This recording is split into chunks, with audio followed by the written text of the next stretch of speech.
جاتا ہے. تو آپ بھی ہم ایک قطرے کی مانند ہیں اگر ہم اپنی کمیونٹی کے ساتھ نہیں ہیں, اپنی ملت کے ساتھ نہیں ہیں, اپنی کیا کہنا چاہیے اس کو,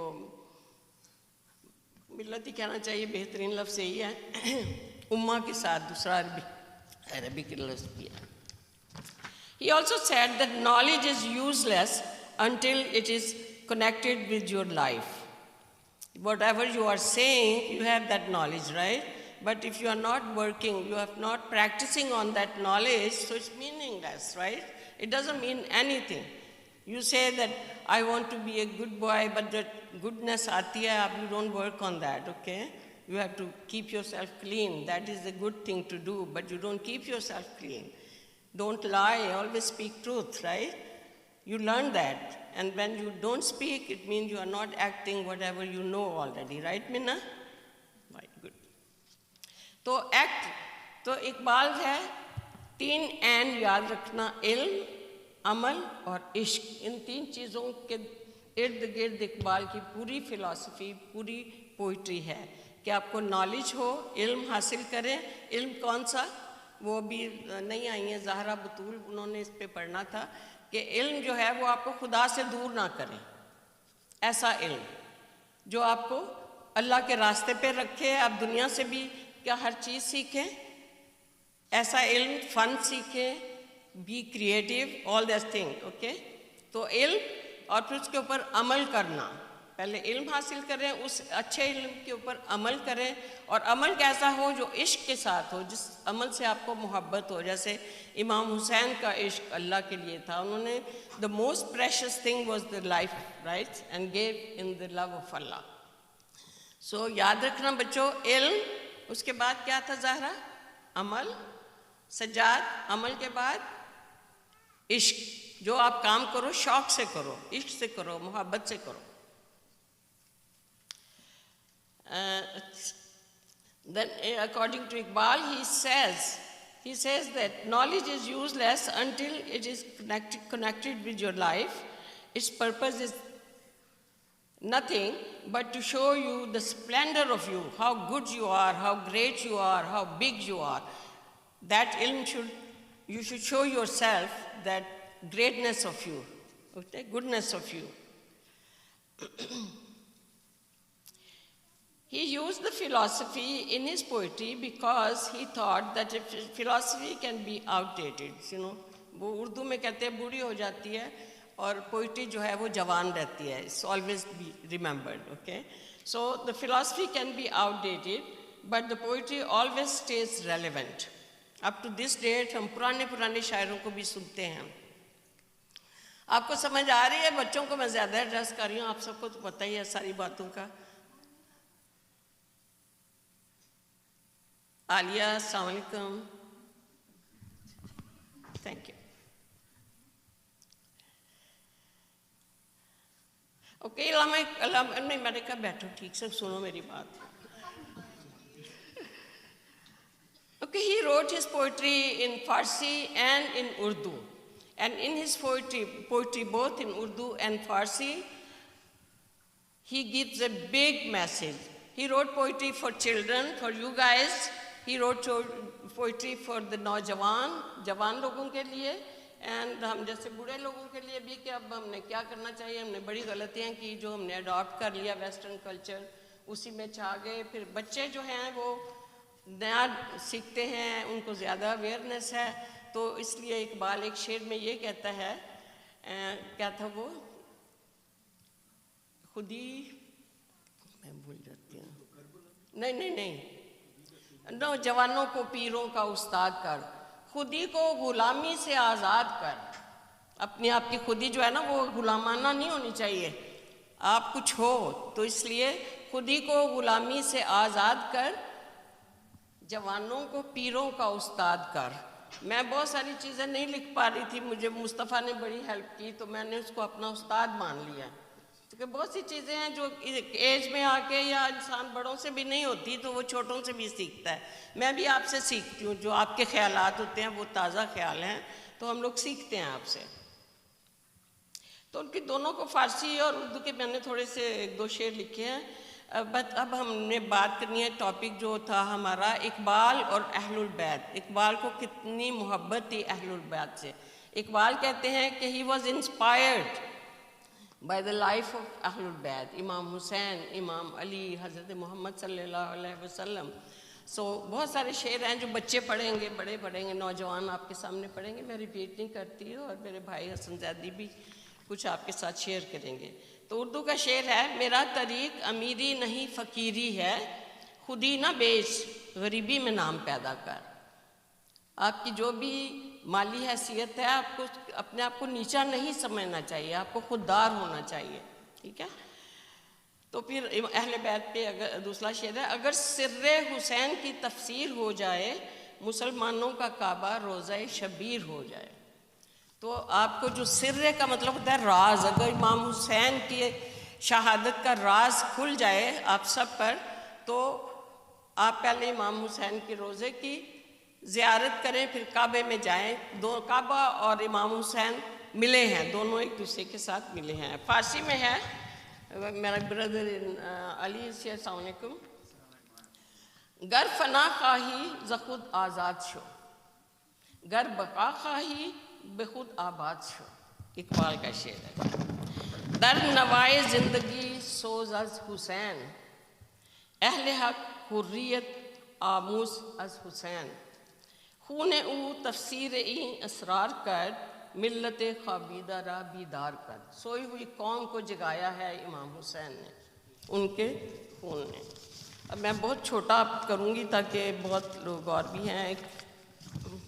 اقبال کے فلسفے میں اور شاعری میں انہوں نے یہ بھی بیان کیا ہے کہ کائنات امیری اور غریبی میں نہیں بٹی ہوئی, بلکہ حق اور باطل میں بٹی ہوئی ہے, سچائی میں اور جھوٹ میں, باطل میں. موسیٰ و فرعون و شبیر و یزید, این دو قوت از حیات آمد پدید. زندہ حق از قوت شبیری ہست, باطل آخر داغ حسرت میری ہست.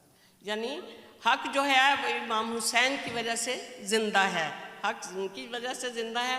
باطل جو ہے that is gone, nobody follows that one. اور جیسے موسیٰ کے زمانے میں, حضرت موسیٰ کے زمانے میں ان کی ٹکر فرعون سے ہوئی, حضرت امام حسین کی ٹکر یزید سے ہوئی. یہ دونوں طاقتیں اپنے وقت کی دو طاقتیں تھیں. تو زندہ کون سی طاقت رہی؟ حق میں جو تھی. مردہ کون سی طاقت ہوئی؟ جو باطل تھی. پھر اقبال چونکہ ساؤتھ ایشیا میں تھے, وہ زمانہ ایسا تھا کہ India was under British Raj. Okay, he born and he died under British India. So he understood the Western culture and Western education and Western style very closely. And he saw the Indian Muslims were so much, they become submissive. There was a time that Muslim was in high peak, okay, golden door. The West used to come and learn from them. But then the decline happened, the Muslim became slave. Okay, ان کے ذہن میں غلامی بھر دی گئی, ان کا culture ان سے چھین لیا گیا, ان کی ثقافت ان سے چھین لی گئی, ان کا مذہب کو برباد کر دیا گیا, ان کو قرآن دیا گیا, کتاب دی گئی, انڈرسٹینڈنگ نہیں دی گئی, قرآن کے ترجمہ, قرآن کی انڈرسٹینڈنگ نہیں دی گئی. یعنی اسلام کے جسم کو زندہ رکھا لیکن اس کی روح کو مار دیا. تو اس طرح سے ساری پرابلمز پیدا ہو گئیں مسلم امہ میں بھی, ہر جگہ جو, اور انسانیت کے لیے. اقبال نے مسلمانوں کو بالخصوص اور انسانوں کو بھی یہ جرت کا درس دیا, اور جرت امام حسین سے سیکھیں, اہل بیت سے سیکھیں.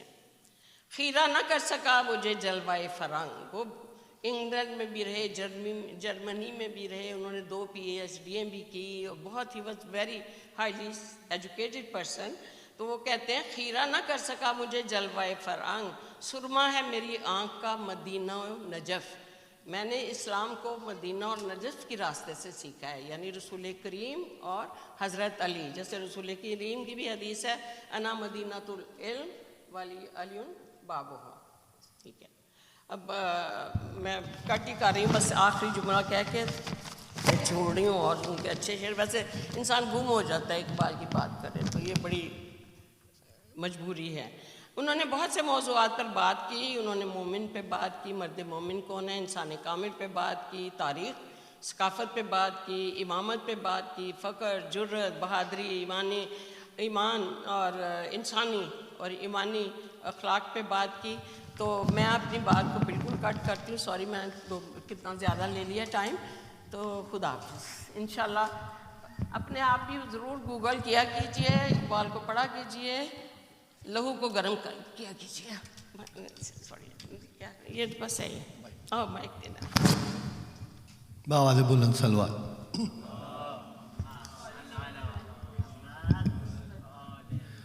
Najma Baji has done her master's in Iqbaliyat as well, other than her 3-4 other degrees, master degrees. So she has really in-depth knowledge of Iqbal and it's on his philosophy and the way he lived his life. I would like to invite the group of youngsters. They are going to recite Lappe Aati Hai Dua. Please children, come on this side.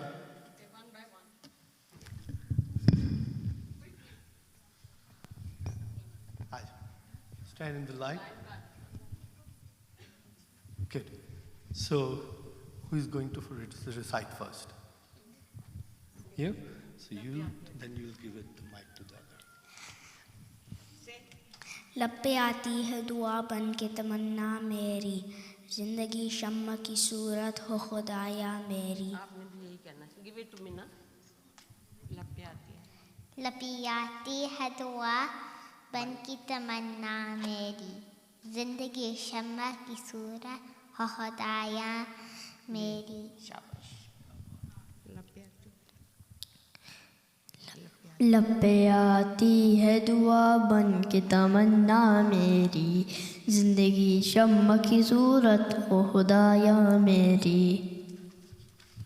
لپی آتی ہے دعا بن کے تمنا میری، زندگی شمع کی صورت ہو خدایا میری. لپے آتی ہے دعا بن کے تمنا میری، زندگی شمع کی صورت ہو خدایا میری. لپی آتی ہے دعا بن کے تمنا میری، زندگی شمع کی صورت ہو خدایا میری. لپے آتی ہے دعا بن کے تمنا میری، زندگی شمع کی صورت ہو خدایا میری. لپے آتی ہے دعا بن کے تمنا میری، زندگی شمع کی صورت ہو خدایا میری. لپے آتی ہے دعا بن کے تمنا میری، زندگی شمع کی صورت ہو خدایا میری. شاباش. آمین. اب واپس دو. اب ساری لپے آتی ہیں پڑھو together.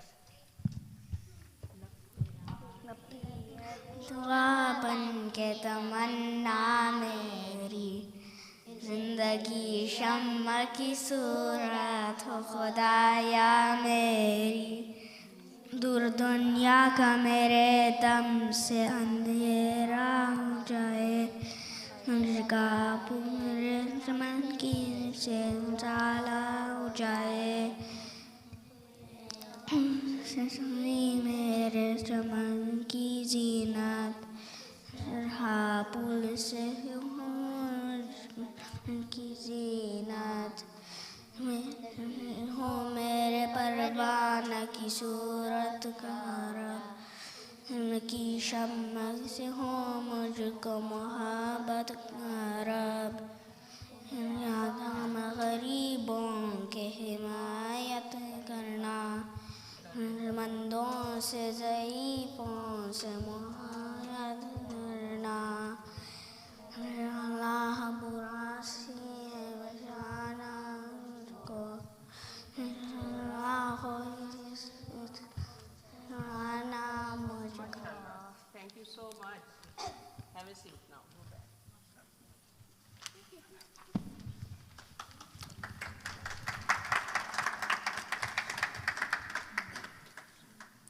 So I'll be inviting some youth to recite the poetry of Iqbal. The first reciter is Seher Rizvi.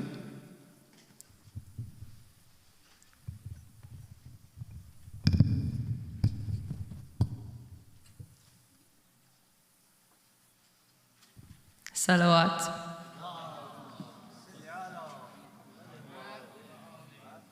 Assalamu alaikum everyone, I hope you're all doing well. Today I will be reciting a poem written in Farsi by Allama Iqbal about Bibi Fatima. Could we all please recite one loud salawat before I begin?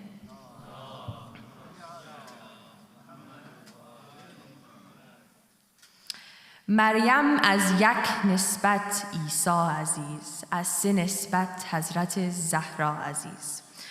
نور چشم رحمت للعالمین، آن امام اولین و آخرین، آن که جان در پیکر گیتی دمید، روزگار تازه آیین آفرید. بانوی آن تاجدار حلعتا، مرتضی مشکل گشا شیر خدا. پادشاه کلبه ایوان او، یک حسام و یک زره سامان او. مادر آن مرکز پرگار عشق، مادر آن کاروان سالار عشق. آن یکی شمع شبستان حرم، حافظ جمعیت خیر الامم. تا نشیند آتش پیکار و کین، پشت پا زد بر سر تاج و نگین. واندگر مولای ابرار جهان، قوت بازوی احرار جهان. در نوای زندگی سوز از حسین، اهل حق حریت آموز از حسین. سیرت فرزندها از امهات، جوهر صدق و صفا از امهات. مزرع تسلیم را حاصل بتول، مادران را اسوه کامل بتول. بهر محتاجی دلش آنگونه سوخت، با یهودی چادر خود را فروخت. نوری و هم آتشی فرمانبرش، گم رضایش در رضای شوهرش. آن ادب پرورده صبر و رضا، آسیاگردان و لب قرآن سرا. گریه های او زبالین بی نیاز، گوهر افشاندی به دامان نماز. اشک او برچید جبرائیل از زمین، اشک او برچید جبرائیل از زمین. همچو شبنم ریخت بر عرش برین. رشته آیین حق زنجیر پاست، پس فرمان جناب مصطفاست. ورنه گرد تربتش گردیدمی، سجده ها بر خاک او پاشیدمی. ورنه گرد تربتش گردیدمی، سجده ها بر خاک او پاشیدمی. صلوات.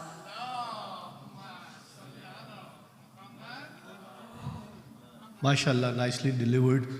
Our second reciter is Zahra Batul. Zahra Batul, is she there? Bar Muhammad wa Ali Muhammad salawat.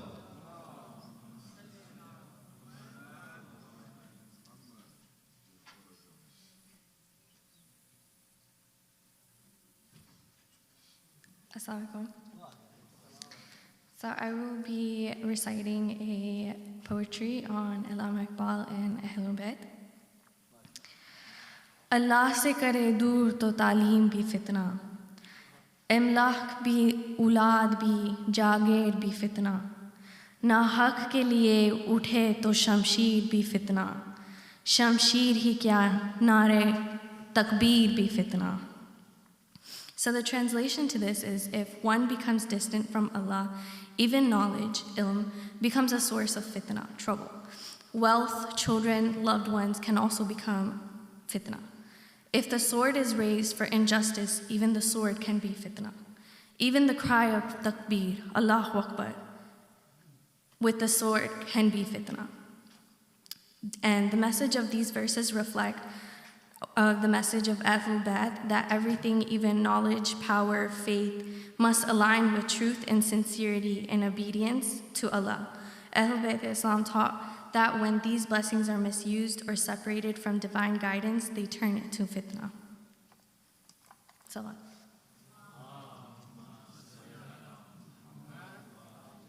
MashaAllah, Zahra. The next reciter is Sara Batul. Sara Batul, Bar Muhammad wa Ali Muhammad salawat.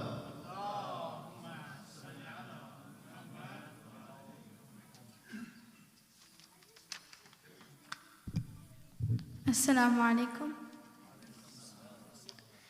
आज मैं अल्लामा मोहम्मद इकबाल की एक नहायत फ़िक्र अंगेज़ नज़म हाल व मकाम पेश कर रही हूँ। ये नज़म इंसान की रूहानी सफ़र, उसकी बेदारी दिल और बुलंदी किरदार का बयान है। इकबाल हमें सिखाते हैं कि अगर दिल ज़िंदा और बेदार हो जाए तो इंसान के अंदर देखने और समझने के निगाह बेदार हो जाएगी। दिल ज़िंदा व बेदार अगर हो तो बेतदरीज बंदे को अता करते हैं चश्मे निगरां, और अहवाल व मकामात पे मौकूफ़ है सब कुछ, हर लहज़ा है सालिक का ज़मां और मकां, और अल्फाज व मानी में तफावत नहीं लेकिन मुल्ला की अज़ा और मुजाहिद की अज़ा, और परवाज़ से है दोनों की उसी एक फ़ज़ा में, करगस का जहाँ और है शाही का जहाँ और। सलावत।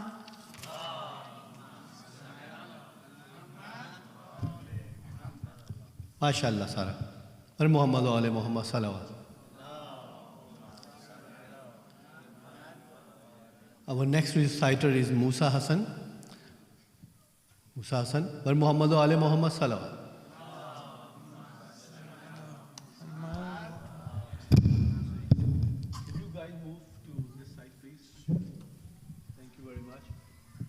Please recite another loud salawat.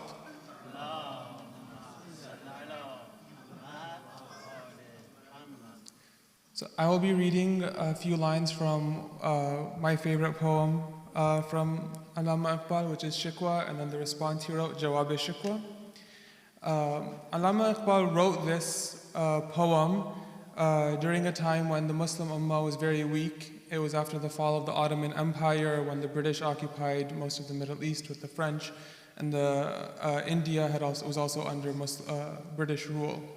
And so the state of the Muslims was a subdued and a weak nation. We didn't have sovereignty, and we were under the control of non-Muslims. And so he wrote this poem, the Shikwa, as a complaint that the Muslims lodged against Allah, saying that we've worshipped you, and we'll get into some of the lines, and look at us now. And so I'm going to recite some of the lines from the Shikwa, and then the lines from the Jawab-e-Shikwa, which is Allama Iqbal responding to the Muslims from the perspective of Allah. He says, beginning with, Hai baja sheva taslim mein mashhoor hai hum. We are famous in the symphony of submission, meaning we have to give concessions to those who are more powerful than us. We are not independent. Qissa dard sunate hain ke majboor hai hum. We narrate the tales of suffering because we are compelled, meaning we cannot do anything but lament and wallow in our own suffering. Eh khuda shikwa arbab wafa bhi sun le. O God, hear too the complaints of the loyal. You've heard the non-Muslims' complaints and given them all these worldly wealths and houses and brilliances. So hear from us as well. Khugare hamd se thoda sa gila bhi sun le. Hear the grievances from those who are accustomed to your praise. We Muslims have spent centuries praising Allah and in worship of you. So hear some complaints from us now as well. Humse pehla tha ajab tere jahan ka manzar. Kahi masjood tha pattar, kahi ma'bud shajar. Before we came, how strange a sight was the most beautiful world of yours. Here stones to stones men bowed their heads, and in trees were their shrines. Before Muslims came, what was the state of worship and gnosis? People worshipped whatever they wanted, however they wanted, and for their own worldly gain. Tujhko maloom hai leta tha koi naam tera, quwwat-e bazu-e muslim ne kiya kaam tera. You can't say that anybody before us recited your name in sincerity. It was the might of the Muslim arms and the Muslim armies that fulfilled your task and spread your light around the world. Before the Muslims spread Tawheed from Islam to Spain, from India to Spain and Singapore to China, did anyone worship the one God? Was he known around the world in billions of people's hearts? It has been through the efforts of the Muslims that his message has spread far and wide. Naqsh Tawheed ka har dil pe bithaya humne. In all the men's minds, we set your seal, the message of Tawheed, the oneness of God. And the same message we professed even under the blades of the enemies of Islam. When our lives were at risk, we still stayed steadfast and pronounced that Allah is one. Ab wo altaf nahi, hum pe inayat hi nahi, baat ye kya hai ke pehli si madarat nahi. Where are those favors where you once bestowed upon us? Do we cherish you less now that you favor us less now than in days of past? Now look at us. We don't have control over our own lands. Our empires and countries have succumbed to being ruled by non-Muslims, and our wealth is being looted in front of our eyes, and we can do nothing. You have abandoned us, and now we are destitute.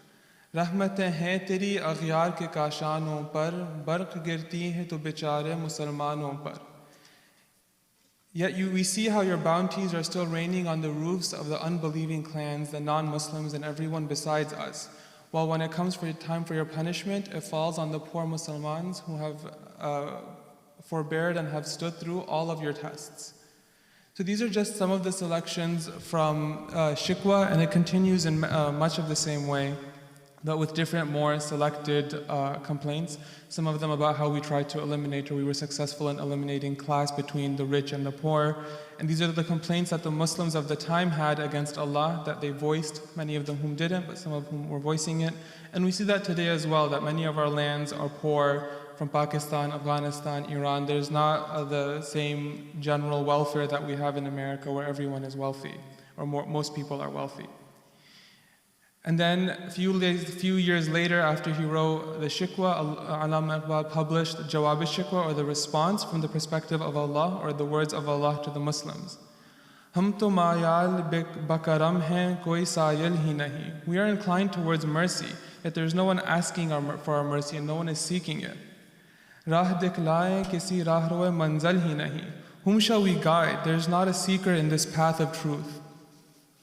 Haat bezor hai, ilhad se dil khugar hai. Your hands are powerless and your hearts are distressed by apostasy and atheism. Ummate baise ruswa payghambar hai. This ummah, this community, is the reason for the humiliation of the Prophet, implying that our faith is not strong and that we are doing things for our own reasons and not for the glory of Islam and the spreading of Islam. But shikan ut gaye, baqi jo rahe butgar hain. The idol breakers have gone, the rest who remain are but idolaters. Tha Ibrahim pidar aur pisar Azar hai. The father is now Ibrahim and the son is now Azar, who is the adopted father of Prophet Ibrahim but was an idol maker. Jinko aata nahi dunya mein koi fan tum ho. You are those in this world who have no skill and no craft and cannot create anything. Nahi jis qawm ko parwaye nasheman tum ho. You are not the nation that cares for their houses and wealth in this world. You're doing nothing and you're satisfied with that.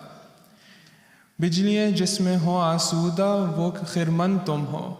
You are the barn where when the lightning strikes, ruin lies in idle. You guys don't work for your own benefit, for your own growth, and to improve your situation. You just sit there hoping that Allah will give you some benefit. Bech khate hain jo aslaf ke madfan tum ho. You are the ones who are selling or eating away at the graves of your ancestors to try to gain some rank, that my ancestors were great and therefore I should be great as well. The great ones were your ancestors, but what have you become? Haat par haat dhare muntazir farda ho, sitting on your hands just waiting for tomorrow. Kisi yakjai se ab ahd ghulami kar lo. Now make a covenant with one who will just sit with you the entire time. Millat Ahmad mursal ko maqami kar lo. Make the community of the Prophet Muhammad just for your own people, for your own selves. Maqami kar lo, make it just for your own community. And that means that if you want us, we can be loyal to just you, but you'll become just like every other dying religion, where you just pray to a God who only bestows favor upon you, and everyone else will have nothing in this world, and they will be angry and not care for you as a people, and they will not be guided towards Islam. Allah will no longer be Kareem, because He will no longer be bestowing blessings upon all those who deserve it. As He said earlier in the Jawab al-Shikwa, you are the people who have no skill and who are not chasing after anything. So Allah is saying, Allama Iqbal is saying that Allah wants us to actually try for this world, and in order to further our own position in this world. And when we do that, when we're showing that we actually want to be better than other people in this world, He will bestow upon us those same blessings that He bestows upon those who are doing that. Please recite aloud salawat.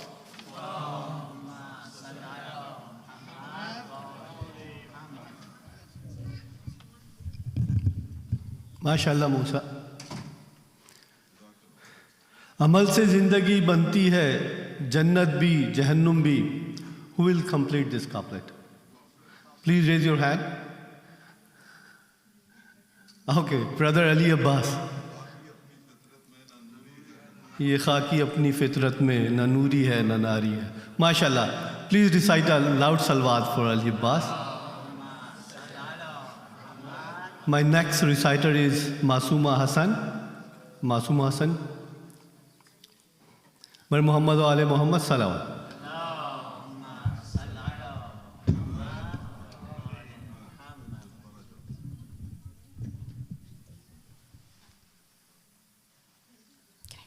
Salawat.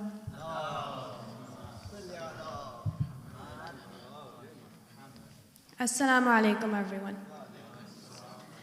I will be giving a brief background about Muhammad Iqbal, who we are remembering today.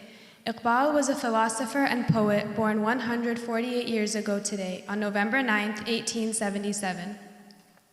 He was born in present-day Punjab, Pakistan. He passed away at the age of 61 on April 20th, 1938, and is buried in Lahore. During his lifetime, India was governed by the British, and this influence can be seen in his poetry, as he wrote poems reminding the Muslims to always remember their identity, their values, and their direction. Iqbal received many academic accolades in his high school and college years. He completed his Master of Arts from Oriental University in Lahore in 1899, where he continued to work until he traveled to England in 1905. 2 years later, he graduated with his PhD from Ludwig Maximilian University of Munich. He has also received a PhD from Oxford University. While studying abroad, Iqbal studied many languages and continued to write books and poetry. Written for all ages, Iqbal's poems are applicable to people from all walks of life.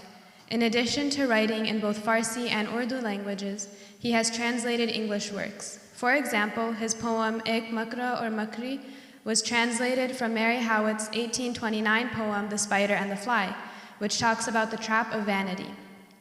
His plethora of original works vary in length. Some are for children, although the lessons are important reminders for us all, like Bahar or Galehri, which reminds us that nothing in the world is useless and that all of God's creations have their own significance and purpose.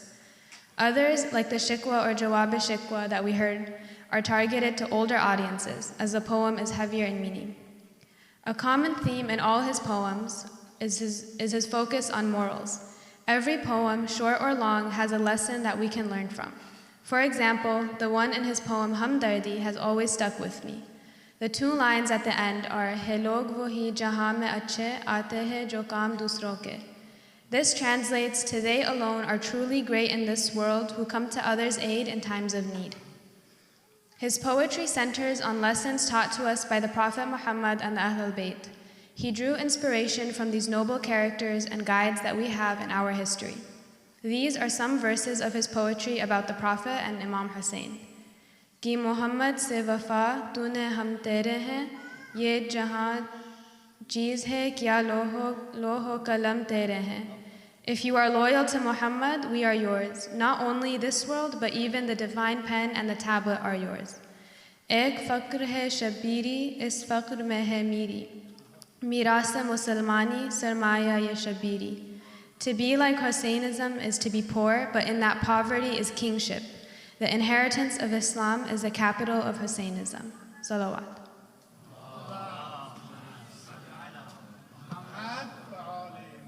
MashaAllah, Masuma. Please recite a loud salawat. Yaqeen muhkam, amle peham, muhabbat fatah alam. Who will complete this shaykh? Najaf Baji. Please go ahead.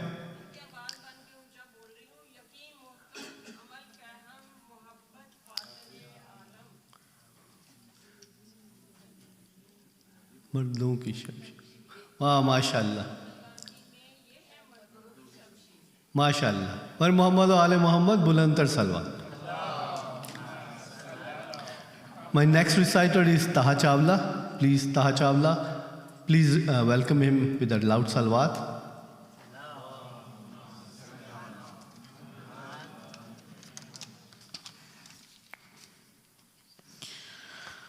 अऊज़ु बिल्लाहि मिनश शैतानिर रजीम बिस्मिल्लाहिर रहमानिर रहीम. आज मैं अल्लामा इकबाल के शायरी मजमुआ बाल जबरील की नज़म ایک نوجوان کے نام میں سے اقتباس پیش کر رہا ہوں۔ اس نظم کا مرکزی پیغام امید اور عمل ہے جو نوجوانوں کو ان کی اصل کی پہچان کراتا ہے، یعنی خودی، ایمان اور جذبہ عمل۔ عقابی روح جب بیدار ہوتی ہے جوانوں میں، نظر آتی ہے اس کو اپنی منزل آسمانوں میں۔ نہ ہو نومیدی زوال علم و عرفاں ہے، امید مرد مومن ہے خدا کے رازدانوں میں۔ نہیں تیرا نشیمن کسر سلطانی کے گنبد پر، تو شاہی ہے بسیرا کر پہاڑوں کی چٹانوں میں۔ صلی اللہ علی محمد و آل محمد۔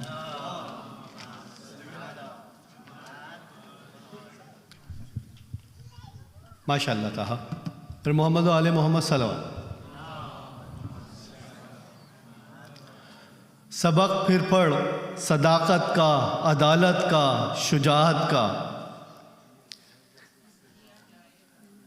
ماشاء اللہ۔ Doctor Hasan Abbas and as usual sister Najma. سبق پھر پڑھ صداقت کا، عدالت کا، شجاعت کا، لیا جائے گا تجھ سے کام دنیا کی امامت کا۔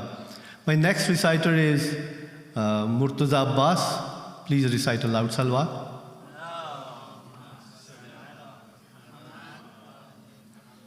أعوذ بالله من الشيطان الرجيم. بسم الله الرحمن الرحيم.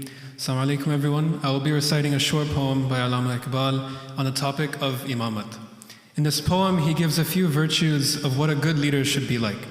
Imamat, or leadership, in Iqbal's vision, is not about worldly authority or power.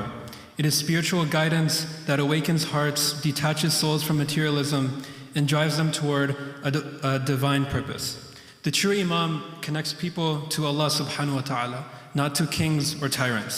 The false leader, on the other hand, enslaves Muslims to power, luxury, and worldly rulers, becoming the cause of the decline of today's ummah. Inshallah, I'll recite the short poem now with a loud salawat ala Muhammad wa ali Muhammad. Muhammad wa ali Muhammad. تو نے پوچھی ہے امامت کی حقیقت مجھ سے، حق تجھے میری طرح صاحب اصرار کرے۔ ہے وہی تیرے زمانے کا امامت برحق، جو تجھے حاضر و موجود سے بیزار کرے۔ موت کے آئینے میں تجھ کو دکھا کر رخ دوست، زندگی تیرے لیے اور بھی دشوار کرے۔ دے کے احساس زیاں تیرے لہو گرما دے، فقر کی سان چڑھا کر تجھے تلوار کرے۔ فتنہ ملت بیضا ہے امامت اس کی، جو مسلمان کو سلاطین کا پرستار کرے۔ صلو علی محمد و آل محمد۔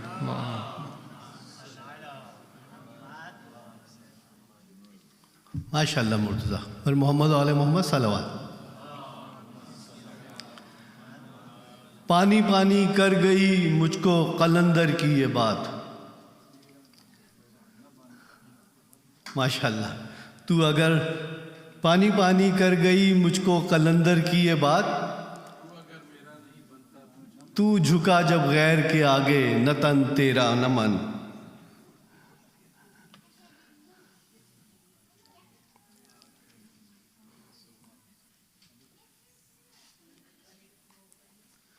اپنے من میں ڈوب کر پاجا سراغ زندگی، تو اگر میرا نہیں بنتا نہ بن اپنا تو بن۔ پر محمد و آل محمد صلوات۔ I would like to invite Sister Maliha to... Okay, Brother Ali will come and deliver his speech in Persian. But Muhammad wa Ali Muhammad salawat.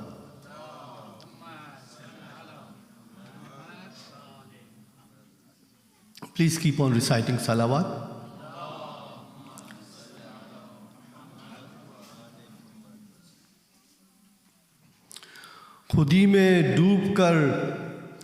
خودی میں ڈوب جا غافل یہ سر زندگانی ہے، خودی میں ڈوب جا غافل یہ سر زندگانی ہے، نکل کر حلقہ شام و سحر سے جاں ودا ہو جا۔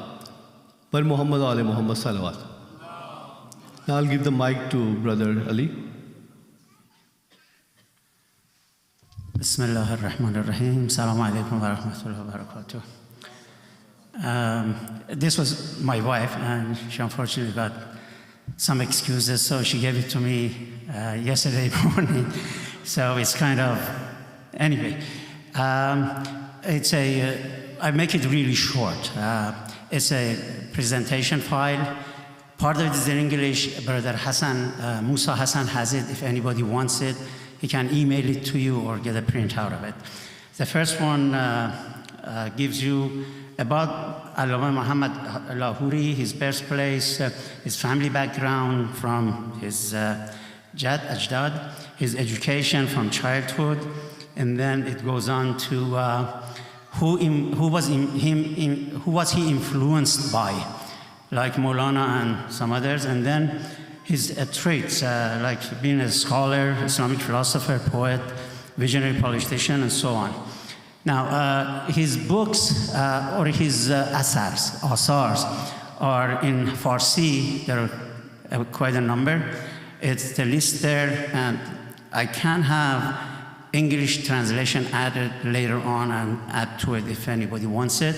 His Urdu publications, and then other publications that he has, like in English, and then the papers and so forth that he had. Now, I was told 15 minutes. I prepared about 15 minutes of his poetry, even though he, like other Islamic poets, like Hafiz and Sa'di and Maulana, was narrated to be Sunni, of a Sunni sect. However, he had deep affection and conviction for Ahl Bayt, especially Hazrat Rasul. And then he has poetry about Hazrat Rasul, Hazrat Ali, Hazrat Fatima, Zahra Sallallahu Alaihi, and Imam Hussein. So I'm not going to read all of it. I highlighted some to have now to be very short. Even that, part of it I heard others read, so I'm not going to read those.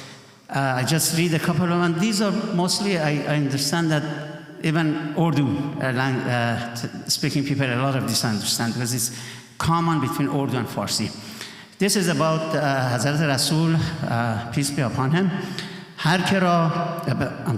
هر که عشق مصطفی در جان اوست، بحر و بر در گوشه دامان اوست. زان که ملت را حیات از عشق اوست، برگساز کائنات از عشق اوست.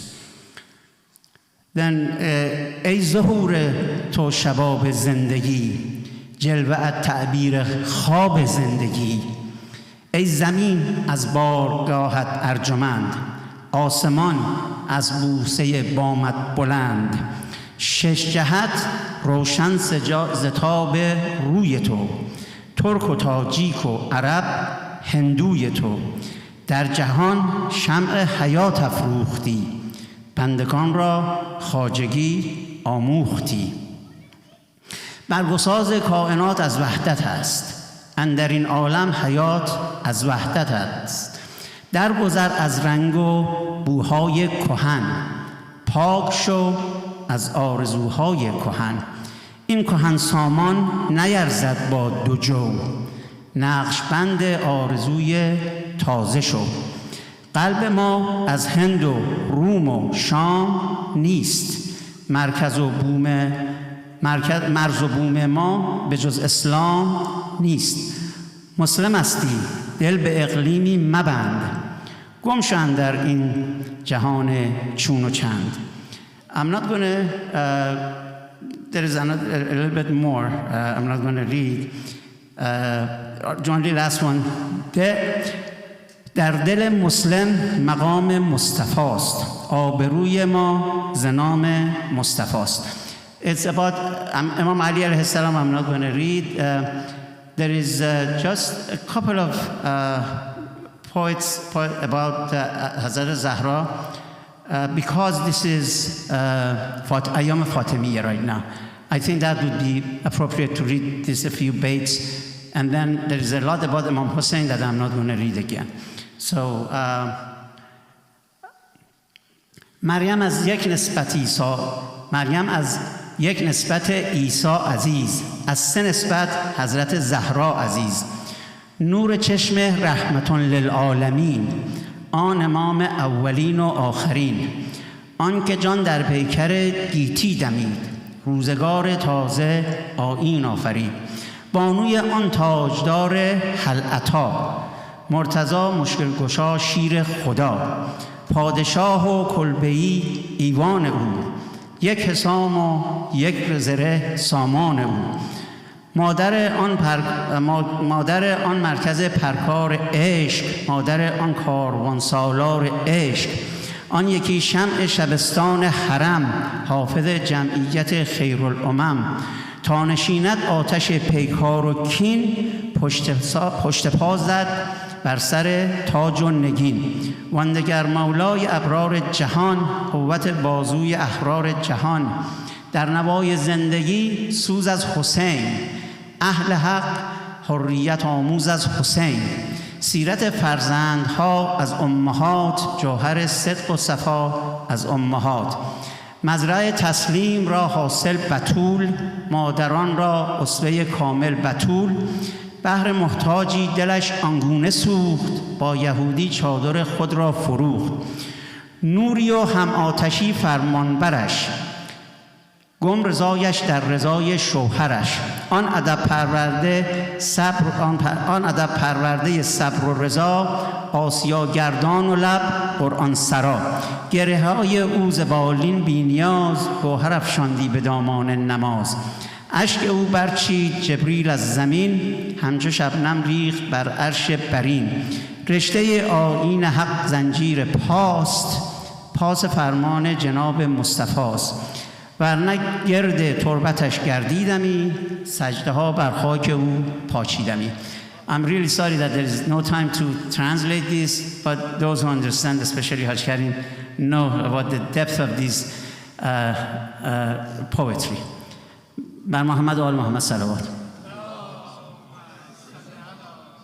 MashaAllah. I would request Brother Karim to come and deliver his speech. Bar Muhammad wa Ali Muhammad salawat.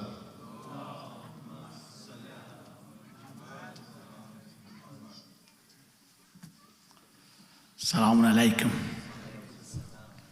Video شریف فاتحه بر نثار روح تمام گذشتگان، اسپیشل علامه اقبال و الحمد قل علامه مرید. بسم الله الرحمن الرحیم. الحمدلله رب العالمین الرحمن الرحیم مالک یاک نعبد و یاک نستعین اهدنا الصراط المستقیم. بسم الله الرحمن الرحیم. اللهم صل على محمد و آل محمد.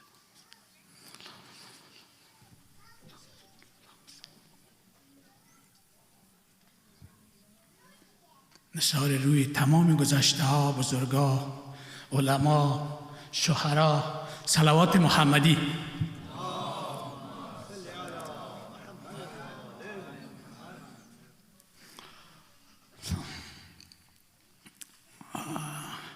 I'm going to read one poetry for Imam Hussein. خون او تفسیر این اسرار کرد، ملت خوابیده را بیدار کرد. خون او تفسیر این اسرار کرد، ملت خوابیده را بیدار کرد. یک پوینتری از سرور دیقان است و I'm not was ready but I'm sorry. بر خاتم انبیا محمد صلوات.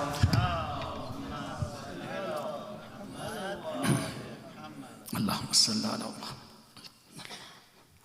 زبان ناطق لال است در ثنای حسین، مگر ثنای حسین را کند خدای حسین. دمی که بر سر دوش نبی نهاد قدم، گذشت از سر عرش افسرین کلاه حسین. زهین مقام و زهین عزت و زهین عظمت، که گشت بر سر دوش رسول جای حسین. تو خواه گریه کنی خواه خنده مختاری، فلک زند بسر و سینه از برای حسین. تو خواه گریه کنی خواه خنده مختاری، فلک زند بسر و سینه از برای حسین. بسیم سوزن و مژگان و رشته رگ دل، نموده فاطمه گلدوزی قبای حسین. بگیر امان که گناه هم فزون زباران است، فزونتر از باران یم عطای حسین و میم نام اول محمدی صلوات به اردو بازوی پرزور ایدری صلوات.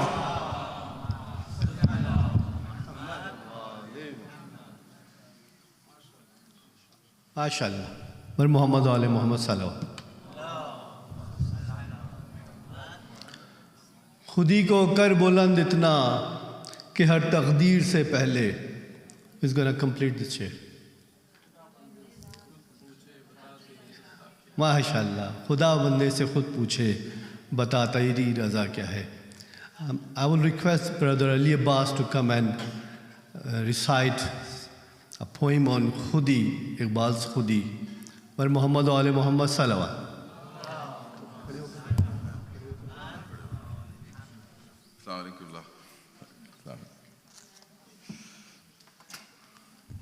Firstly, it's wonderful to see so many young people reciting from Iqbal.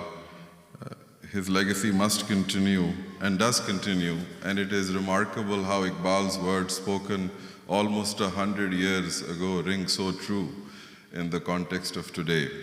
This one poem that I wanted to recite before you, maybe 5 to 6 minutes, is Khudi ka sirre neha la ilaha illallah. I think this is one poem which summarizes Iqbal's thinking on Khudi, a concept of awareness of one's true self as the Khalifa of Allah on earth, and the actions that flow from knowing that. So inshallah I will recite this for you. One request, that the second La ilaha illallah, if you can please join in the recitation, it will give me some breath. Sallu ala Muhammad wa ala Muhammad.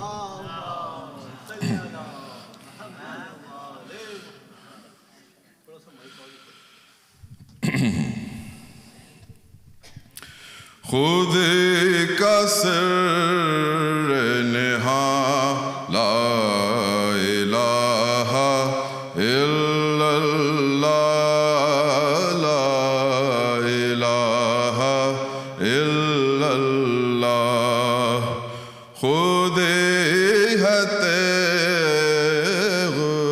فساں لا الہ الا اللہ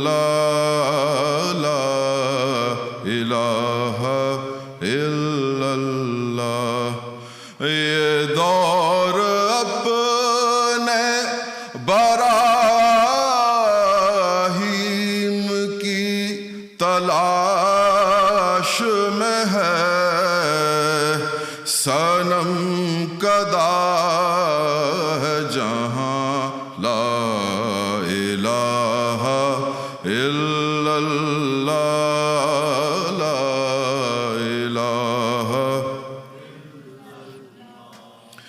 اور کیا ہے تو نے متاع غرور کا سودا فریب سود و زیاں لا الہ الا اللہ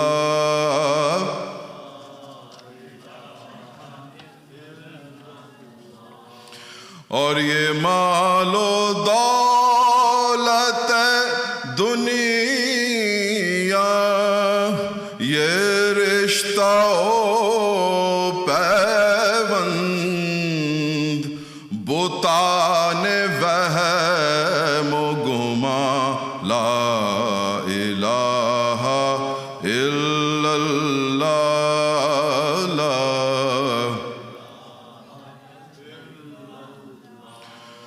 اور خرد ہوئی ہے زمان و مکان کی زنارے نہ ہے زمان مکان لا الہ الا اللہ لا الہ الا اللہ.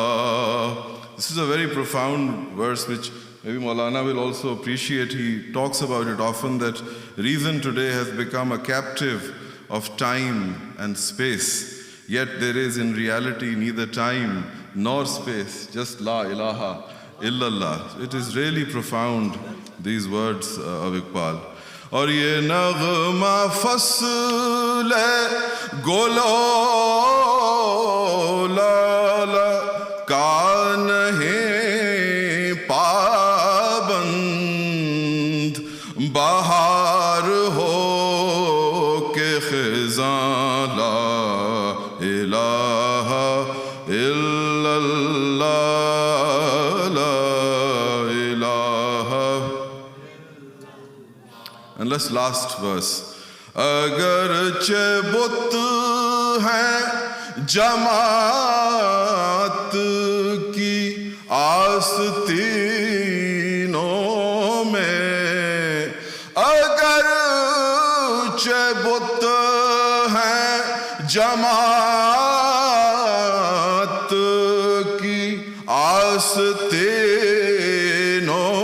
میں، مجھے ہے حکم اذاں لا الہ الا اللہ لا الہ الا اللہ.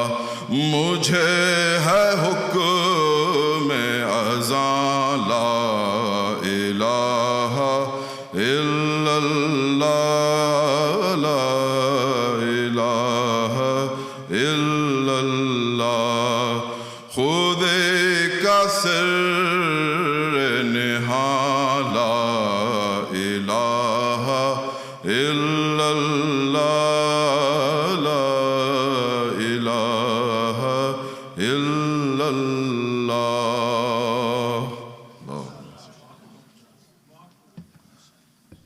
ماشاء اللہ علی عباس، ماشاء اللہ. علی عباس کی صحت و سلامتی کے لیے بلند تر سلوات.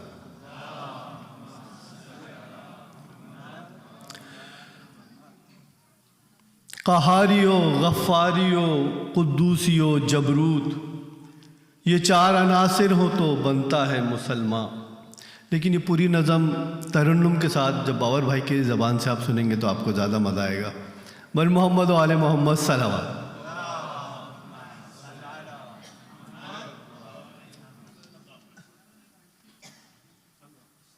السلام علیکم. In a lighter tone, Allama Iqbal and myself, we are college fellow.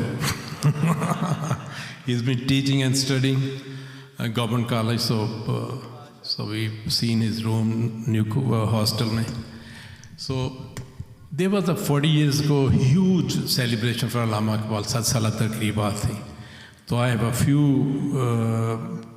share in my memory, so usko do pehle phir baji ki favorite one. درود پڑھی محمد علیہ. جب عشق سکھاتا ہے آداب خدا گاہی، کھلتے ہیں غلاموں پر اسرار شہنشاہی. جب عشق سکھاتا ہے آداب خدا گاہی، دارا و سکندر سے وہ مرد فقیر جس کی فقیری میں بوئے اسد اللہ، کھلتے ہیں غلاموں پر اسرار شہنشاہی. جب عشق سکھاتا ہے آداب خدا گاہی، اس کے اوپر میں نے فرسٹ پرائز بھی اٹھایا تھا, انٹر میں تھا. جاؤ درود پڑھی محمد علیہ وسلم. اور دوسرا اس کی آپ ہی بتا سکتے ہیں کہ اتنا اعلیٰ کلام ہے. میری نوائے شوق سے شور حریم ذات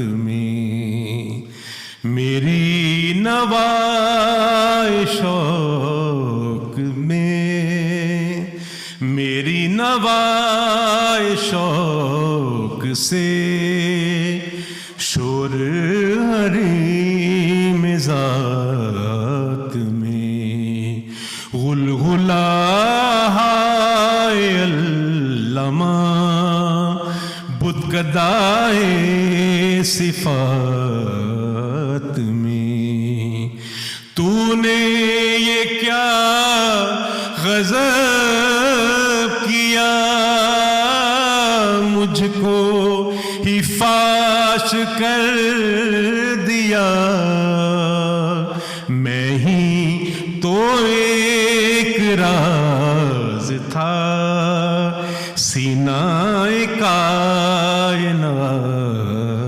میں, میں ہی تو ایک راز تھا سینہ کائنات میں, میری نوائے شوق سے شور حریم ذات میں, غلغلہ علامہ بدگدائے صفات میں. درود محمد علیہ محمد. ابھی ٹھہر جائے, ایک پھر درود پڑھ دیو.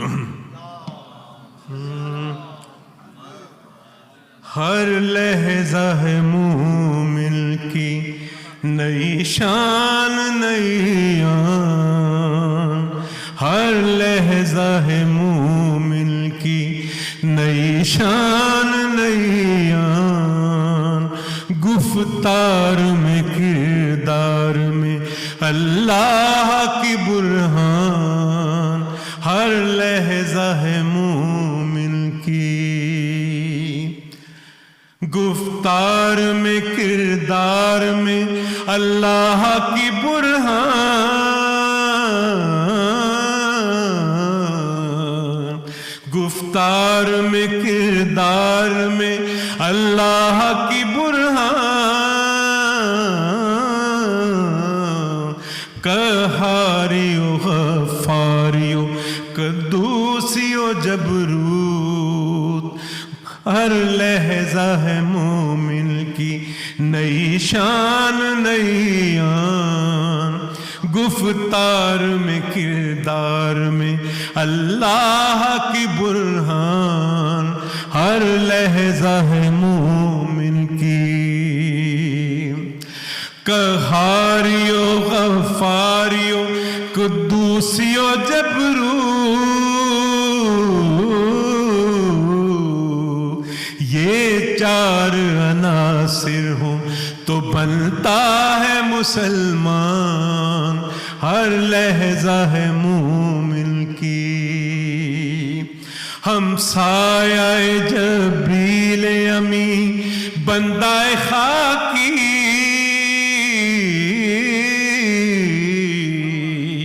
ہم سایہ جبریل امی بندہ خاکی, ہے اس کا نشیمن نہ بخارا نہ بدخشان, ہر لحظہ ہے مومن کی نئی شان نئی آن, گفتار میں کردار میں اللہ کی برہان, ہر لحظہ ہے مومن کی. یہ راز کسی کو نہیں معلوم کہ مومن, یہ راز کسی किसी को नहीं मालूम के मोमिन कारी नजर आता है, हकीकत में है कुरान, हर लहजा है मोमिन की। ये राज किसी को नहीं मालूम के मोमिन कारी नजर आता है, हकीकत में है कुरान, हर लहजा है मोमिन की। नई शान नई आन गुफ्तार में किरदार में अल्लाह की बुरहान, हर लहजा है मोमिन की। बोलो मोहम्मद। काफी मुश्किल था वैसे पढ़ने में। माशाअल्लाह। और मोहम्मद वाले मोहम्मद सल्लल्लाहु।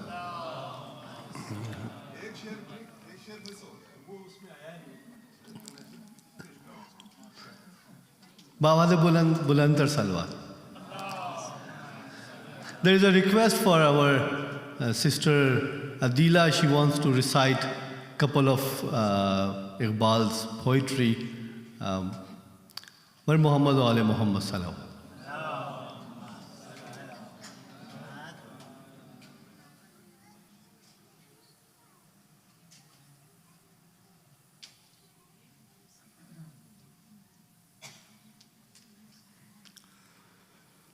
بسم الله الرحمن الرحیم. اللهم صل علی فاطمة و ابیها و بعلها و بنیها و سر المستودع فیها به عدد ما احاط به علمک. نفسها حبس در سینه ها بود، برای آل الله شبی پرماجرا بود. حسن در گوشه‌ای دنبال بهانه، حسینش ناله میزد مخفیانه. به گوشه‌ای کلثوم و زینب پریشان خاطر و انگشت بر لب، چو طفلان سایه بابا بدیدند، کبوتروار از جا پریدند. یکی گفتا که بابا من مادر ندارم، یکی گفتا که من تاج سر ندارم، یکی گفتا که بابا مادرم کو، یکی گفتا که بابا تاج سرم کو. علی فرمود که من هرگز ننالم، به آن که بی خبر باشید چو حالم. چو دانید بر تن زهرا چه دیدم، چو دیدم دست از غسلش کشیدم. امان از صدمه بازوی زهرا، فغان از سینه و پهلوی زهرا. غرض ام الائمه از جهان رفت، علی را پیر کرد و خود جوان رفت. چراغ بزم مولا زین مصیبت گشت خاموش. همه اهل مدینه زین غم گشتن سیاه پوش. صلی الله علیک یا فاطمة الزهرا، یا بنت رسول الله، یا قرة عین الرسول، یا سیدتنا و مولاتنا. انا توجهنا و استشفعنا و توسلنا بک الی الله و قدمناک بین یدی حاجاتنا. یا وجیهة عند الله اشفعی لنا عند الله، یا وجیهة عند الله اشفعی لنا عند الله. صلوات.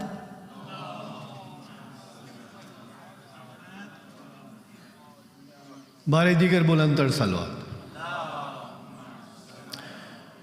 Before I invite my next guest speaker, I would like to give a brief introduction of him. Hassan Abbas is a distinguished professor of international relations at the National Defense University in Washington, D.C.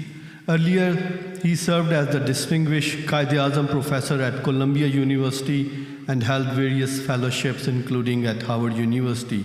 He is author of many books on Pakistan and Afghanistan, and his bestseller book, which is already translated in Arabic, Persian, and Urdu, is The Prophet's Heir, The Life of Ali ibn Abi Talib.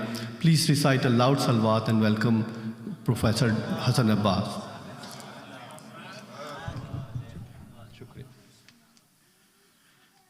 Bismillah ar-Rahman ar-Rahim. Please recite salawat one more time. Allahumma salli ala Muhammad.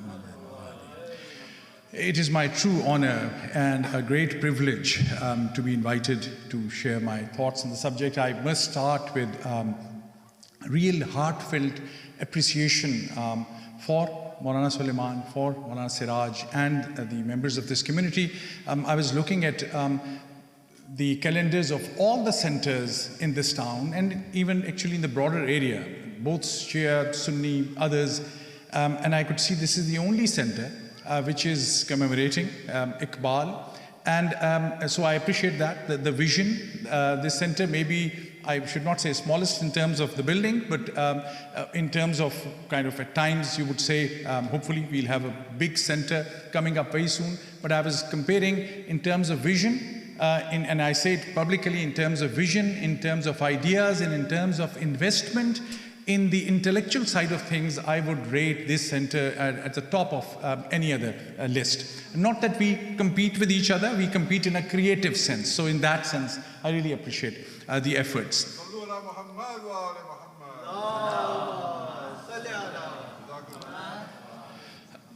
I hope to, in next about 15 minutes or so maximum, I hope to talk about a topic that I discussed with my brother Sayyid Hassan Zaidi, and I give credit to him when we were thinking about how to frame it.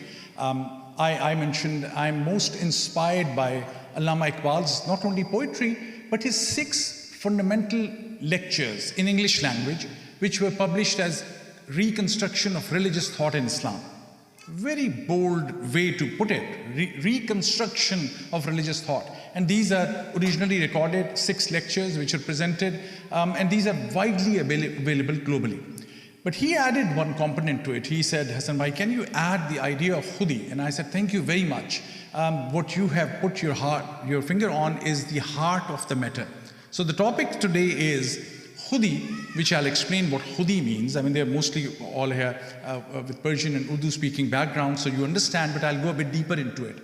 And my plan is to talk about khudi, to talk about the reconstruction of religious thought in Islam, and then to link this, which I truly believe, that whenever we hear Iqbal's concept of what we call eagle, the Shaheen, or the Iqbal's consistent reference to the word mu'min, he's hugely, and I would even say in a most central manner, inspired by Ahlul Bayt.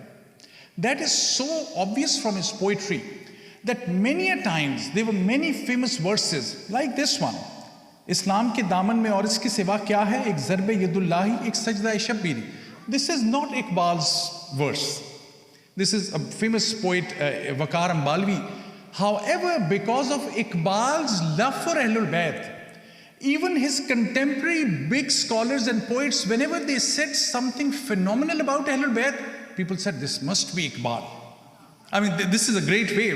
Most of my life, and I was a speaker in Government College Lahore, where brother, my dear friend also went, and where Ali Abbas also went. And we used to, as a speaker, I used to recite this verse regularly. Only before I learned, I read in a book and I realized it is not. But that is besides the point. What I plan to do is also to start with 2 or 3 verses just for the purpose of Hadiyah and Tabarruk in this reference, and also to make a point. And then I'll go to the word khudi, what it means. And the main central point, even before that, if I just push to you, it is not just to commemorate or just to Iqbal or just to remind us that we love his poetry. His remembrance is something more than that. And the remembrance is extremely relevant because what Iqbal said 100 years ago, this is so much relevant to the world today. And I'll explain to you. And Iqbal's solution or Iqbal's recommendation, I think, is more relevant today than even 100 years ago. And that's why it is so important for our young people to not only read him, but to understand the context in which he said all these things. But first and foremost, Iqbal's love for the Prophet, everything he said was built upon his love for the Prophet Muhammad sallallahu alaihi wasallam. Just as a tabarruk, I'll just recite his one verse to make that point. And we already heard the most beautiful verse, which I'll also mention, कि मोहम्मद से वफा तूने तो हम तेरे हैं, ये जहाँ चीज़ है क्या लौह कलम तेरे हैं. This was in reference to shikwa and jawab shikwa, when there's a complaint to God and response from God. And this is, Iqbal is saying, God is saying this, when the poet complained to God, that what has happened to Islam? Where are you, God? Why are you not helping us? And God, in God's voice, Iqbal want to tell us, God is saying in response, you are nowhere because of your own deeds. But if ki Muhammad se wafa tune, to hum tere hain. God is saying, ki Muhammad se wafa tune, to hum tere hain. If you are loyal to the Prophet, I am all yours. That's the gist. But the verse that I wanted is the Paruk is, he said about the Prophet, wo danaye subul khatmur rusul maulaye kul jisne. वो दानाए सुबुल खत्म रसुल मौलाए कुल जिसने गुबारे राह को बख्शा फरोगे वादिये सीना. This is Iqbal. And the second verse is the Baruch, which I want to mention, and there's a very short history. We heard just about the great prize that you received. It immediately reminded me, when I was, I think, in grade 12 and also Government College Lahore, I received the first prize on essay on Iqbal. But before it was announced, the professor, who's a very famous poet, I don't want to name him, I want to honor him as a teacher, he invited me and said, your essay is excellent, we'll announce it. But if you take out one verse, this has to be out of essay, only then we will announce your first prize. What was that verse? That verse was, Faiz Iqbal hai isi dar ka, Faiz Iqbal hai is dar ka, Bandaye Shahe la fatah hu main. Bandaye Shahe la fatah hu main. So I said to my teacher, so is it not Iqbal's verse? He said it is. But it will create sectarianism. I said, no, how will they? He's saying Bandaye Shahe la fatah hu main. He said, no, this is very challenging. But you can pick any other verse, anyone. I mean, he was trying to be. And the other one that I picked, and ultimately it was part of the essay to the best of my memory, was this one. ये है इकबाल फैज़े यादे नामे मुर्तज़ा जिसमें ये है इकबाल फैज़े यादे नामे मुर्तज़ा जिसमें निगाह फ़िक्र में खिलवत सिराए लामकान तक है. So this is Iqbal's love for Muhammad or Ali. I wanted to start with this. But let me go now to make my point about Khudi. Khudi is translated often as ego. It is translated as self-centered, or it is self-ego, or it is about self-reliance. Some people would say arrogance. But for Iqbal, the idea of Khudi, which is one of his central themes, is much more than that. For him, that is the divine spark in human being. This is for him a reflection of God's creation and God's creative will. And Iqbal is constantly saying that Muslims are not missing out. Muslims were constantly saying we lost power, we have lost institutions, we have lost the force of galvanization or mobilization that we had as a political actors, because this is the age. Remember when was Iqbal operating, or when was Iqbal giving this poetry and these lessons? British dominance was at its peak. Ottoman Empire was collapsing. There was moral decay. All major Muslim empires, Mughal, Safavid, Ottomans, had all collapsed. There was rise of a Western idealism and intellectualism. And there is Iqbal, who has to talk to his people by telling them, wait a minute, we are not done. We have a way forward. It is in that context that Iqbal framed it. Iqbal said, you have to develop your inner self. And he was arguing that your spiritual awakening has to be so strong, and you have to give up on all dependencies and be strong and proud of who you are. And that's the way we'll take you to the next step. That was the central theme Iqbal had. It was so, in that sense, it was to awaken the moral, political, as well as the ethical worldview. But what Iqbal actually did was, and this I am now summarizing, his 6 famous lectures, I'll have one sentence. It took me some time to summarize each essay in one sentence, because I want to give you the main theme, where Iqbal took this idea of khudi, and how he strategized, because we are at the same helm of affairs where we have to think about strategy, not tactics. When some of us do well in any field, very good, tactical point of view. From a strategic point of view, it is different, and that's what I think Iqbal offers us today. Iqbal's 6 essays, as we say up front, I'll tell you what his major lesson was. Iqbal's major lesson was that Muslims should refuse to be portrayed or seen or believed as victims of history. And that's actually, if I may borrow Iqbal's terminology or theme, it's extremely important for the Shia Muslims especially, and Sunnis also, but Shias morely.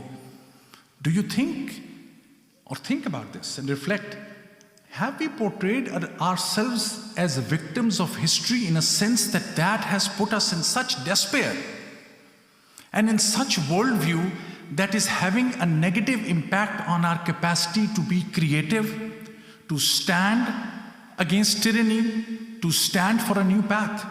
Is the narrative of being victims of history has disabled our intellectual capability? That's what Iqbal was saying. And also at that time, Iqbal was dealing with the crisis that I mentioned. He did 5 things I should mention. First, and this is a model for our young kids. I mean, the elders know this well. What was Iqbal? How was Iqbal doing all this? Iqbal had, as you've seen, went to government college, but then he went for his PhD. First he went to Oxford, as our young daughter mentioned. Then he went to Germany, in Heidelberg, did his PhD. He was very fluent in all these languages. Iqbal's first modus operandi, if I say that, was he was daily and constantly engaging the British. He was not an isolationist. He didn't say, I'll go sit inside a madrasa or a mosque or somewhere else. He was constantly engaged. So wherever there was a major British debate, he became actually very well known because of the roundtable conferences in London in 1930, 31, and 32, actually a little before that. Iqbal was he knew the terminology of the British. So he was talking to British in terms of sovereignty. He was talking to British in terms of rights. He was talking to British in their language according to their worldview. The second thing Iqbal was doing was he was preparing the Muslim leadership. He knew, I have to engage British, who are at that time the main dominant force. He wrote, for instance, his famous letters to Jinnah. Muhammad al-Jinnah, he wrote to him. Jinnah had left South Asia. Jinnah was in London. Jinnah was actually, when Jinnah was asked, what is your the founding father of Pakistan? When Jinnah was asked, what is your ambition? Jinnah said, I want to be actor in the local London theatre. Iqbal wrote a series of letters to him telling him, I think you are a man with such vision and such understanding. I want you to come back to Indian subcontinent and lead Muslims. Very strategic the way he was thinking. Third layer of Iqbal's work was creating awareness among 2 kinds of people. One was among the ordinary. If you read his English literature or English discourse, very different terminology, not contradictory, different. At the most ordinary level, he is inspiring the very ordinary Muslim on a daily basis, telling them, you are somebody, you belong to a tradition that you are underestimating. Through poetry, and I'll recite some of those symbolic poetry later on just to give you a glimpse, he galvanized the Muslims and created awareness in a way that none of the Muslim institutions or the mosque or the mullah or the alim or anyone could do that. Iqbal single-handedly did all of that. Then at the same level, Iqbal was also trying to inspire the Muslim intellectuals, and for that he opted Persian language. And this is a very fine line. His Urdu poetry is much more targeted, although it is difficult, we just heard also, but his Persian poetry is even more difficult. Although Persian was widely, people were widely familiar with Persian, but his most high intellectual work was all in Persian. So that's what, for our young kids, that's the model I'm thinking about, to telling us, none of these, don't box yourself in. You're at one level talking to the government or to the British tyrannical rulers. Then you are talking to the Muslim elites, inspiring them, okay, you are the leader. This is how you are going to engage. Third level, he's going to the ordinary Muslim, telling them you need to do better because you have to depend on yourselves. Giving them the idea of Momin, giving them the idea of Shaheen. And then he's talking to the intellectuals, telling them you have to reframe your religious understanding. It is an amazing feat that Iqbal had performed. Because he wanted, I'll start concluding, he was trying to create a new kind of a Muslim. New kind of a Muslim who's self-aware, who's spiritually grounded, who's intellectually free, and who is socially responsible. That's what his approach was. And that's the kind of model we need to look at today. We already heard from Hassan Zaidi, brother, the verse, Khudi ko kar buland itna ke har takdeer se pehle, Khuda bande se khud pooche, bata teri raza kya hai? What is Iqbal doing? He's telling you to redefine your destiny as an active partnership with the divine. That's where Iqbal wants to take you. A few examples, and then I'll beg leave. Please recite salawat once.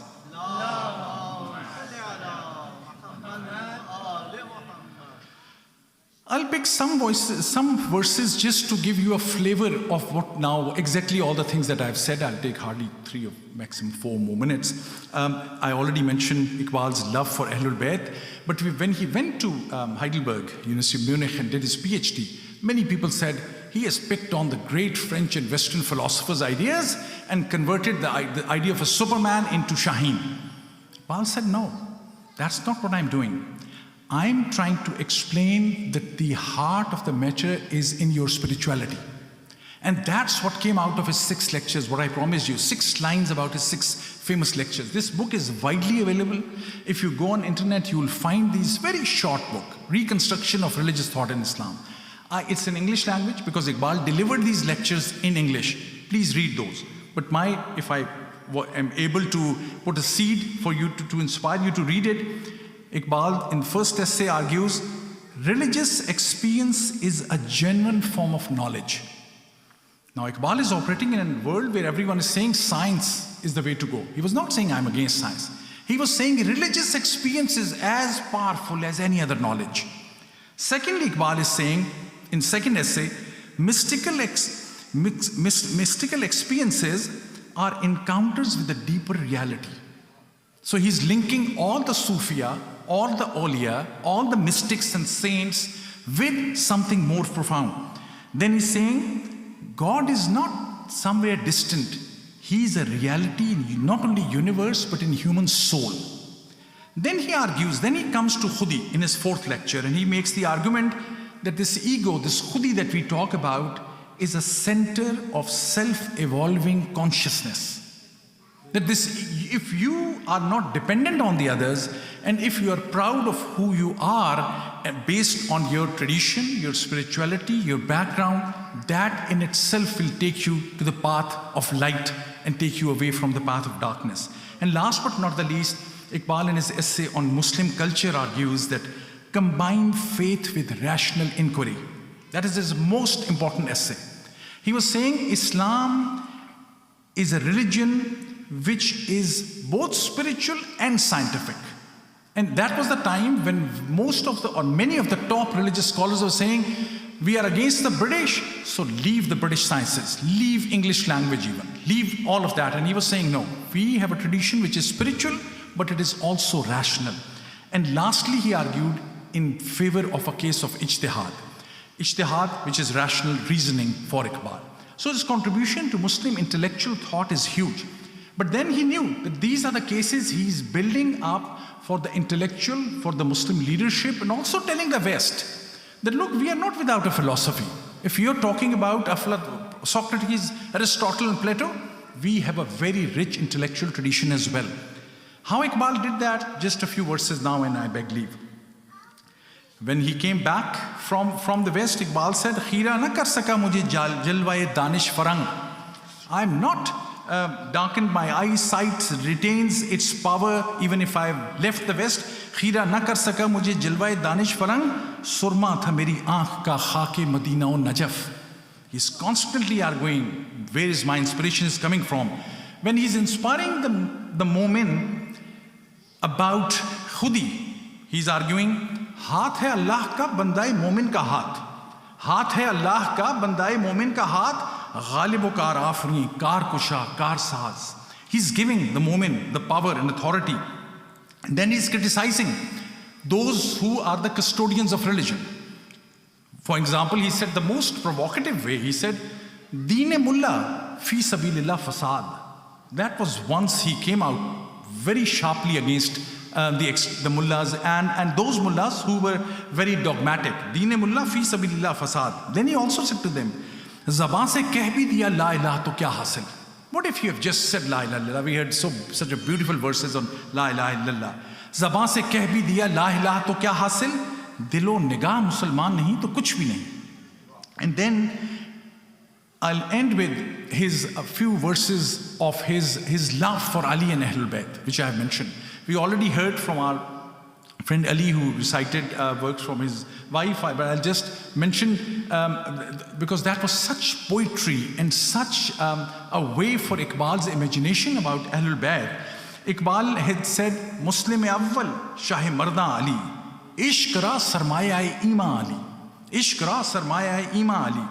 Wherever Iqbal get the first chance, he would make a case for the light that he received from Ahlul Bayt. The famous verses that was coming in my mind, which were already recited, but which said, I have to just focus on one word in this last minute conclusion.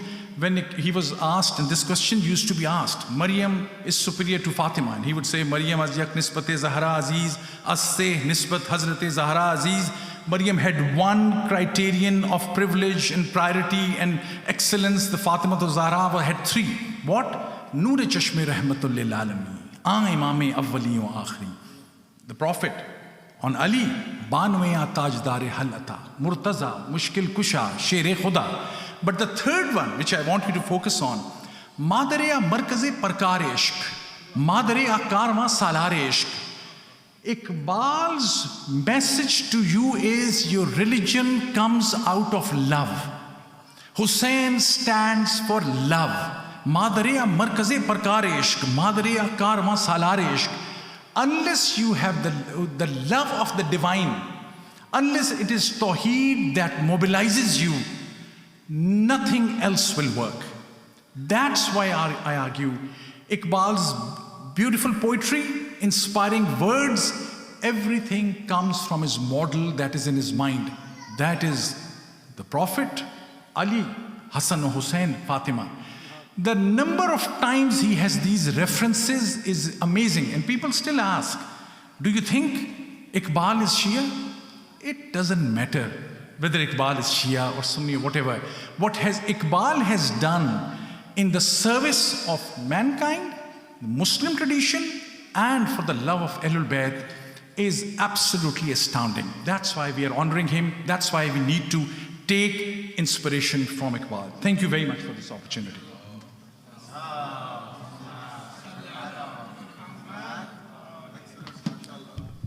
MashaAllah. Please recite a loud salawat for the help.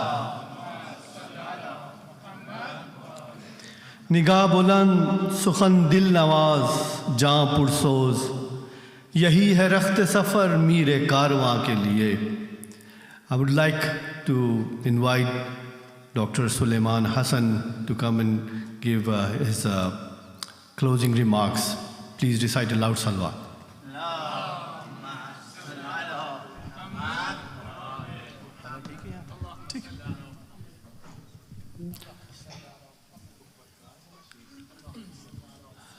Bismillah ar-Rahman ar-Rahim. Assalamu alaikum wa rahmatullahi wa barakatuh.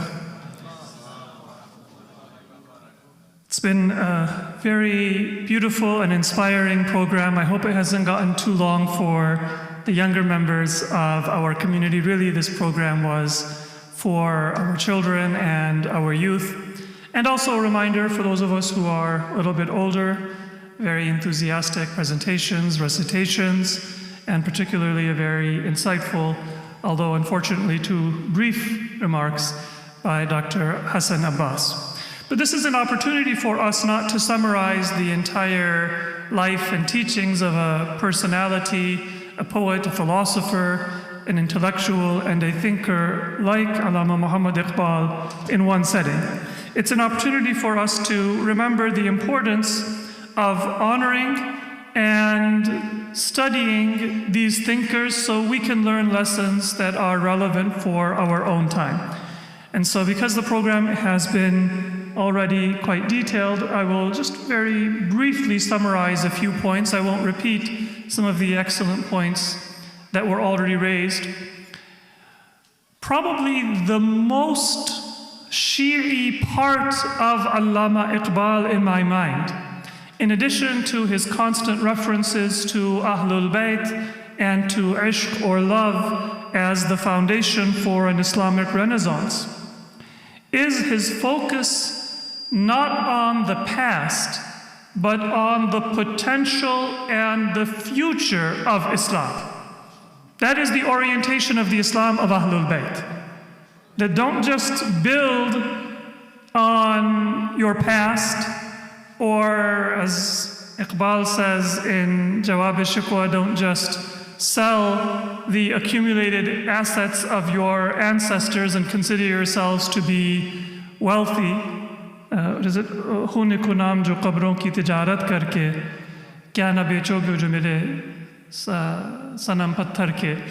So that was the orientation of many Muslims, rooted in the Salaf, rooted in an imagined glory era of Islam, and therefore mourning and grieving over the loss of that wealth and that political power and that golden era. And of course for Ahlul Bayt, that capital was meant to be not sold and spent, but utilized and built upon. The golden era of Islam was that which the Prophet Muhammad sallallahu alaihi wasallam built the foundation of, but which was going to be completed through Imam Mahdi alayhi salam.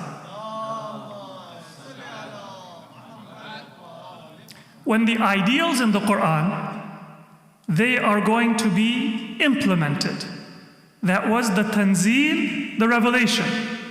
And that job was completed and perfected by our Prophet. But then there is the ta'weel and the implementation, and that is going to be completed through Ahlul Bayt.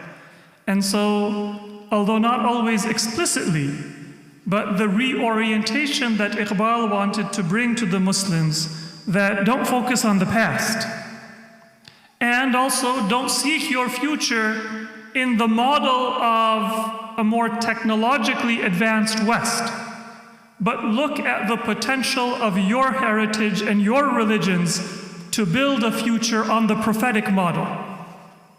Whatever label you give it, that is the heart of the teachings of Shi'ism and the heart of the teachings of Ahlul Bayt. So as Professor Hassan Abbas mentioned, in the early 20th century, when Iqbal was active, the Muslim world had seen the loss of its autonomy, its political power. Persia, Afghanistan, India, they had lost their sovereignty to greater or lesser degrees. And the Ottoman Empire was also in its final moments. There was the Young Turks Revolution, which in a way removed Sultan Abdul Hamid II from power. And soon after World War I, the Ottoman Empire lost its territories in Europe, and before the very violent partition of India, there was an equally tragic and violent partition of the Ottoman territories, where, according to some estimates, 5 million people, they left Eastern Europe because they were Muslim and they were afraid of being oppressed, and maybe hundreds of thousands or millions of non-Muslims fled Anatolia. And according to some estimates, maybe an equal number of people were killed, either directly or through disease and cholera and many other hardships. So at that time, there were a number of responses that were circulating in Muslim intellectual circles. One was, and at the risk of simplification, we can say, represented by Devband. And this was in a way that you focus on the traditional Islamic revealed sciences and don't pay too much attention to the sciences of the British or the modern world. Find your strength and your faith in a tradition that almost cedes power to the British or to secular teachings, political power, and studies. The more famous debate that Iqbal had with Devband was about the nature of nationalism. And in spite of that debate, he never condemned the institution, but it was an approach that was popular among Muslims. That religion is about the study of Quran and about the study of Hadith and about keeping our dress, our languages, and it is not about academic excellence. It is not about restoring the study of science and the world and building a civilization on an Islamic model.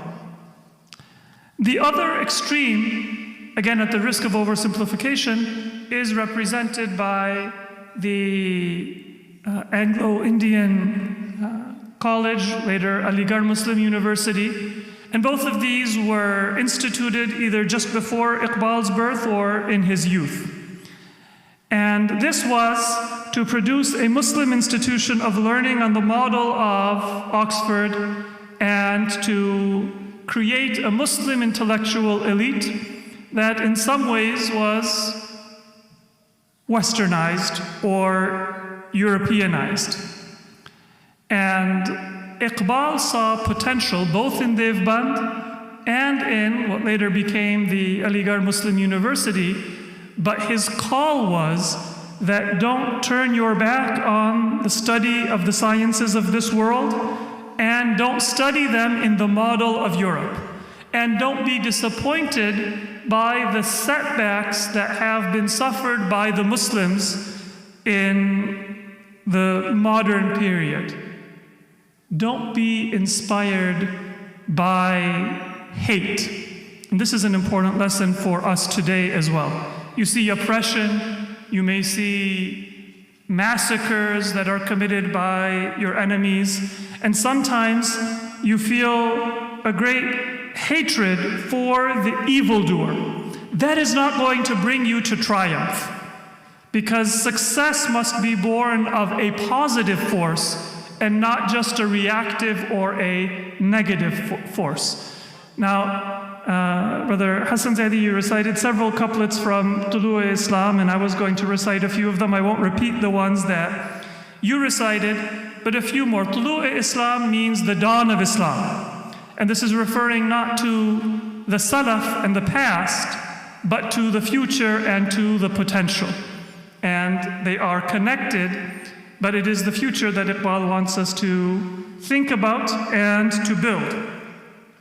मुसलमान को मुसलमान कर दिया तूफान मगरिब ने तला तुम्हारे दरिया ही से है गौहर की सैराबी. So you can look at the storm or the tempest of the West as something that has destroyed Islam. Iqbal says, well, actually, that storm is what makes a Muslim, because it is the waves and the currents of the ocean that throw out the gems that are found within the ocean. A static pool does not bring you that benefit. Agar Usmaniyon par koh gham toota hai to kya gham hai कि खून 100,000 अंजुम से होती है सहर पैदा. It's a very beautiful couplet that, you see the setbacks of, at that time, the premier Muslim political power was the Ottoman Empire. And after a storied history of centuries that would strike terror in the heart of Europeans, now it was called the sick man of Europe, just waiting to die its death. It was still in its final decades in this time when Iqbal wrote Tulu Islam. But it was clear that it did not have that military or that civilizational strength. Iqbal says that, why are you mourning that loss? Khoon 100,000 anjum se hoti hai sahar paida.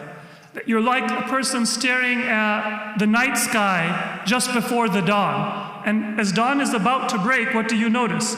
You notice that the beautiful canopy of stars is no longer visible. And you're mourning that we're losing this beautiful vision of the stars, but it is only when the stars become invisible, and figuratively Iqbal says when 100,000 stars bleed, that the dawn is born. So consider that the potential for a dawn and not for an end of the identity and the civilizational strength of Muslims. And then just a few more couplets and I will conclude. नज़र को खीरा करती है चमक नज़र को खीरा करती है चमक तहज़ीब हाजिर की. Our eyes, they stare at the glamour of modern civilization. Outwardly, it is very attractive and appealing. You have wealth, you have glamour, you have so many things that seem attractive. And then very beautifully Iqbal summarizes why you shouldn't be attracted by that culture of materialism. He says, "Ye sannai magar jhoote nagon ki rezakari hai." You have very beautiful and minute work that is being done on those gems, but it's not a real gem. It's a false, let's say, plastic gem. Whatever you're building, it's not going to add value because the gem itself doesn't have any substance. And then he continues, वो हिकमत नाज था जिस पर खिरदमंदान मगरिब को हवस की पंजाए खूनी में तेग़ कारज़ारी है. There is a philosophy that Western civilization was very proud of. All of the advancements and all of the developments of philosophy and science and that secular learning. But he says that the power is in the hands of greed and avariciousness. And that is a very bloody grip. And so if your learning is in the service of alhaakumut takathur, just acquisitiveness and just greed, then you are going to create destruction. You are not going to create a utopia and bring healing to the world. And then finally, तदब्बर की फसूकारी से मुहकम हो नहीं सकता जहां में जिस तमद्दुन की बिना सरमायादारी है. You will contemplate a lot, and you may have a lot of words and and a very detailed discussion, but that is tadabbur ki fusukari. That is contemplation that bewitches and is influential without having depth and profundity and substance. A civilization cannot be built upon materialism.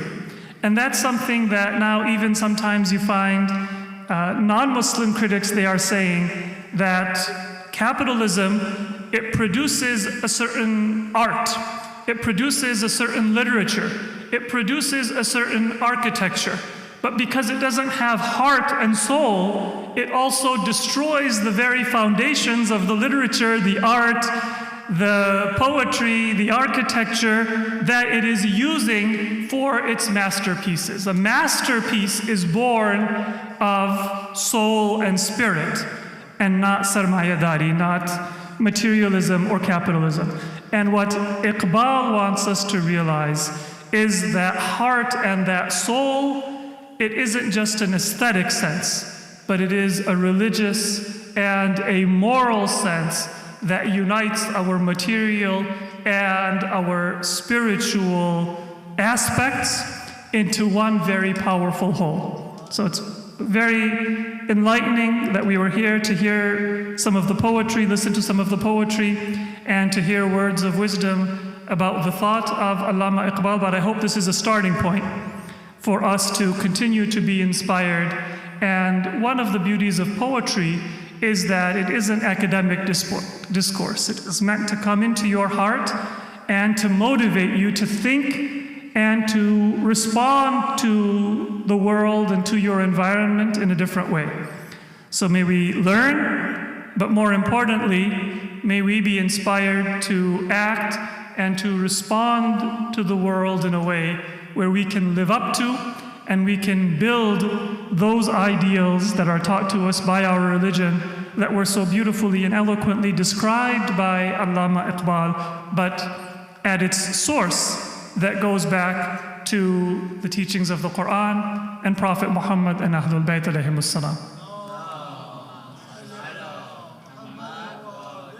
So I'd like to in particular thank my mother-in-law, Najma Sayyid, for originating this program, inshallah, and we hope that it's something that we will be able to expand on and continue, and also Brother Hassan Zaidi for organizing, and all of you who participated and attended. Assalamu alaikum.